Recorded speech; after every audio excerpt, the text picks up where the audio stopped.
بسم اللہ الرحمن الرحیم نحمدہ و نصلی علی رسولہ الکریم۔ آپ لائق ستائش ہیں، لائق احترام ہیں، لائق تعریف ہیں۔ اس عبادت میں آپ مہمانوں کے ساتھ برابر کے شریک رہے، یہ بہترین عبادت ہوتی رہی۔ دو تین جملے، محبت میں اتنی کشش ہوتی ہے کہ آدمی کھنچ کے چلا آتا ہے۔ بہت سارے چہرے ایسے ہیں جنہیں میں نہیں پہچانتا، کہیں کہیں سے آئے ہوں گے بیچارے۔ یہ کیا ہے؟ یہ محبت ہے۔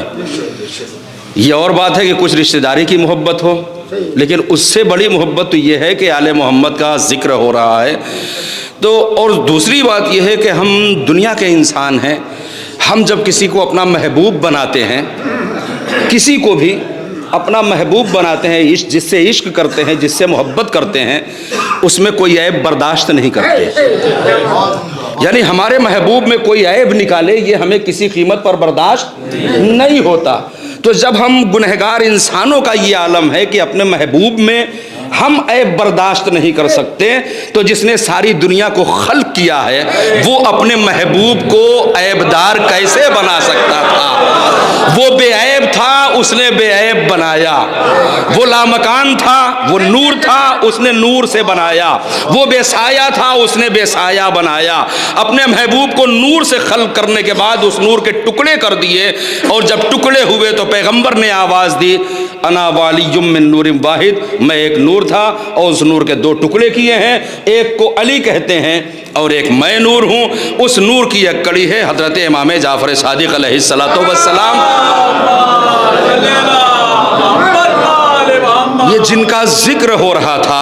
اب سوال یہ پیدا، یہی آخری بات، اور میں دعا کرتا ہوں کہ آخر اللہ نے جب حبیب کو بنایا، جسمانی پیکر دے کے بھیجا، ہمارے جیسا بشر بنا کے جب بھیجا، معاذ اللہ ہمارے جیسے نہیں تھے لیکن پیکر، ہم چونکہ ہم سے ہماری ہدایت کے لیے آئے تھے، لہٰذا نور کے پیکر میں آتے تو ہم برداشت نہیں کر سکتے تھے، لہٰذا ہمارے جیسا پیکر ان کو دیا، ہمارے جیسے نہیں، وہ ہمارے جیسے نہیں، یہ اس پیکر میں بھیجا جس سے وہ ہم سے ملاقات کر سکیں۔ تو جب پیکر دیا تو سایہ کیوں نہیں دیا؟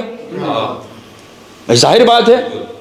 یہ آخری بات زحمت تمام کیے دیتا ہوں، اللہ نے جب پیکر دیا، ہر پیکر کا سایہ ہوتا ہے۔ ایک لکڑی آپ سیدھی کھڑی کر دیجئے، اس کا بھی سایہ ہے، ایک پتا کھڑا کر دیجئے، اس کا بھی سایہ ہے، یہ بلب جل رہا ہے تو اس کا سایہ، اس کا بھی سایہ پڑ رہا ہے، ہر ایک کا سایہ ہے۔ تو اللہ نے اپنے محبوب کا سایہ کیوں نہیں بنایا؟ بے سایہ جسم کیوں دیا؟ بے سایہ پیکر کیوں دیا؟ وجہ جانتے ہیں آپ؟ بہت لطف آ جائے گا آپ کو۔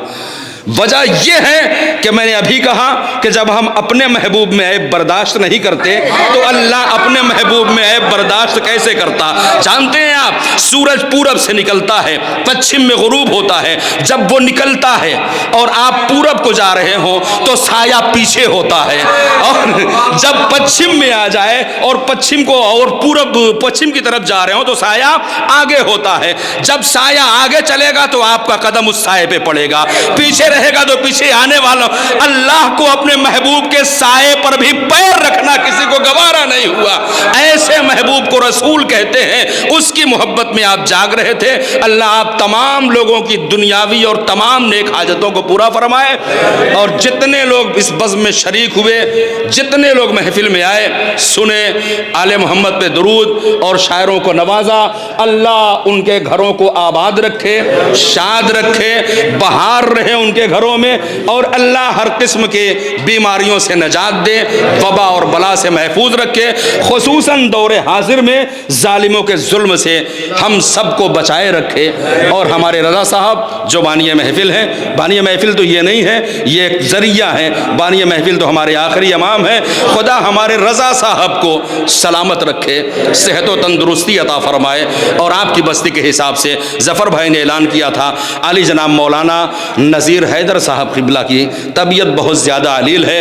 ہم سب دعا کرتے ہیں کہ پروردگار آل محمد کے طفیل میں خصوصاً مسیحا زمانہ جناب سید سجاد کے صدقے میں انہیں صحت کامل عطا فرمائے اور ان کو پریشانیوں سے نجات دے اور ہم سب کے دن دنی رات چوگنی ترقی کرنے کی ہدایت فرمائے, سب اسباب مہیا فرمائے. خصوصاً جناب رضا اعظمی صاحب ان کے صحت اور سلامتی عطا فرمائے, ان کے گھر کو ان کو شاد رکھے, آباد رکھے. بسم اللہ الرحمن الرحیم. اللہم کل ولیک الحجت ابن الحسن صلواتک علیہ وعلی آبائہ فی هذه الساعة وفی کل ساعة ولیا وحافظا وقاعدا وناصرا ودلیلا وعینا حتی تسکنہ وردک طوعا وتمتعہ فیہا طویلا.